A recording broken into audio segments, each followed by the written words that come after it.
Looking for a fast-charging, ultra-responsive stylus for your iPad? Meet the 2X Fast Charge Active Stylus Pen, designed for 2018 to 2025 Apple iPads. Take your creativity and productivity to the next level.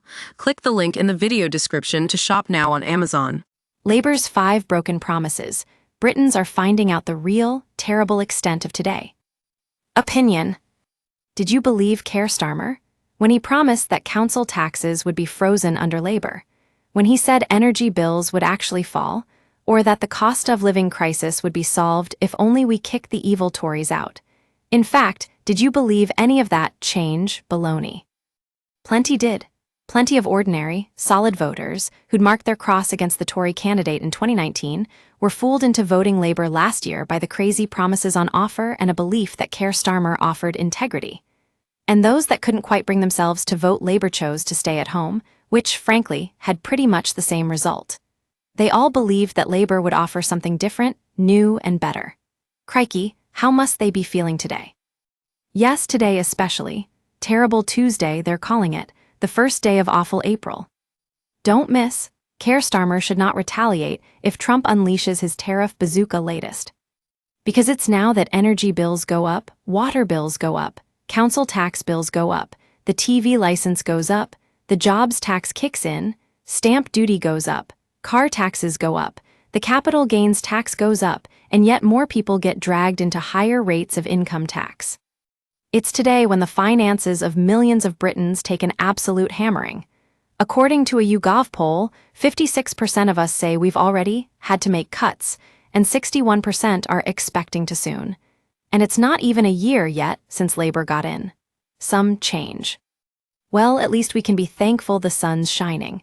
But it's not shining on Keir Starmer or Rachel Reeves. The Prime Minister's approval ratings have started collapsing again after a brief Ukraine bounce. As for the Chancellor, she's now as unpopular as Kwasi Kwarteng was. Yup, that bad. And I don't blame Kwarteng, I blame Truss. The problem for Reeves? Where do you start? 3 things stand out. First, it's that overpromise then underdeliver deceit that has plagued Labour since July last year. Secondly, Reeves shot herself in the foot by exaggerating her CV and taking freebies.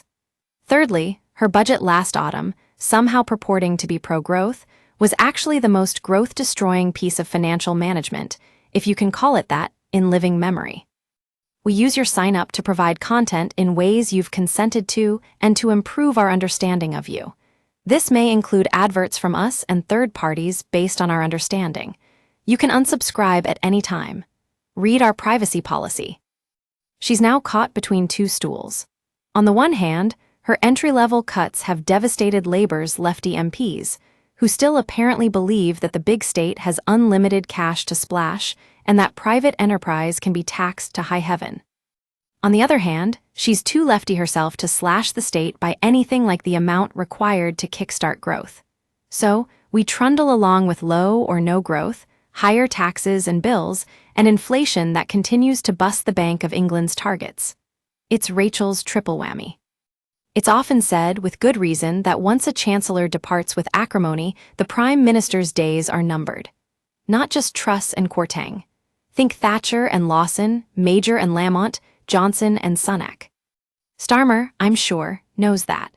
But he also knows that Reeves is out of her depth and is as responsible as he is for Labour's plummeting fortunes. Perhaps he's planning to get her to do all the unpopular stuff this year, then fire her. Perhaps she'll go before the summer, or stagger onto next year. Anyone's guess. But it's now crushingly unlikely she'll stay in number 11 till 2029. Well, whenever she leaves, she'll be able to put UK's best ever female chancellor on her CV, and nobody will be able to argue.